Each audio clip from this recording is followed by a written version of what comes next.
Welcome back to another vlog from my pert little film review channel, and I've got an email here from YouTube Chief Executive Officer Neil Moen, who says, "Dear Pete, congrats on smashing through the psychologically important 5,000 subscriber barrier. You should by now have received the complimentary bottle of Irish whiskey. Yep. But you're still going to have to do better than those subscriber numbers if you want to monetize content and get your grubby paws on that sweet, sweet Bet365 ad revenue. Thanks, Neil." Here is a fiercely watchable thriller which had me biting my nails down to the wrists. How to Blow Up a Pipeline, inspired partly by Andreas Malm's radical eco-activist manifesto of the same name, and partly, in fact almost pedantically, by the heist classic Reservoir Dogs, a young crew of protesters, each individually getting a backstory flashback which sometimes jumps into the drama at a cliffhanger moment, come together for the big job, really knowing each other as little as Tarantino's colour-coded bad guys. Might be headed to Texas for the winter. What's in Texas? It's a project. What kind of project? Try to stop a pipeline from being built on my property. Poisons the air, water. Damn, this place is sick. You guys cooking meth in here? You ready to start working? We have to show how vulnerable the oil industry is by hitting something big. Michael, what do you think the odds are we blow ourselves up?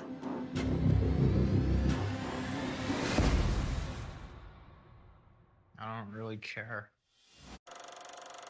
Director and co-screenwriter Daniel Goldhaber applies a fictional imagination to the first two words in the title of Malm's book, which argues for direct action property destruction, but is not actually a how-to bomb-making guide like William Powell's 1971 gonzo classic The Anarchist's Cookbook. Goldhaber's drama shows how this kind of paramilitary adventure might actually happen, month by month, moment by moment, and the kind of people who would be sufficiently motivated or reckless to risk decades in federal prison.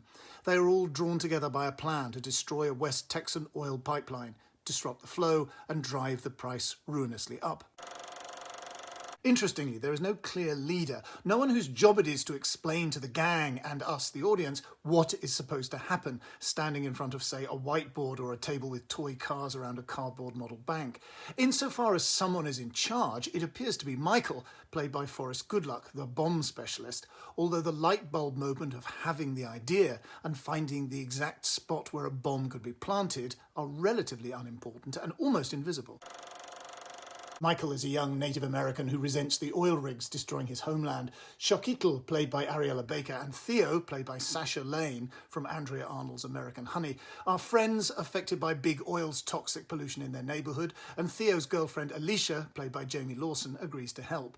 Dwayne, played by Jake Weary, is a Texan good old boy and open-carrying gun enthusiast who resents the government requisitioning his land. Sean, played by Marcus Scribner, is disillusioned with the virtue-signalling futility of making documentary films about climate change, and Logan, Lucas Cage, and Rowan, Christine Froseth, are seasoned campaigners.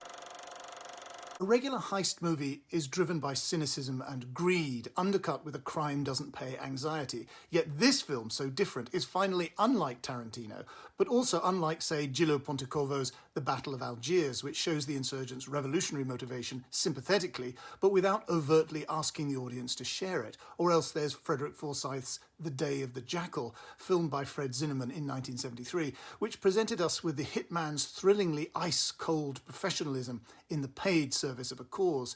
The pipeline destroyers are the good guys, an interesting genre twist, though one which arguably defangs the film, just a little, removing the addictive flavour of cruelty and chaos, yet not making it any the less exciting and ingenious.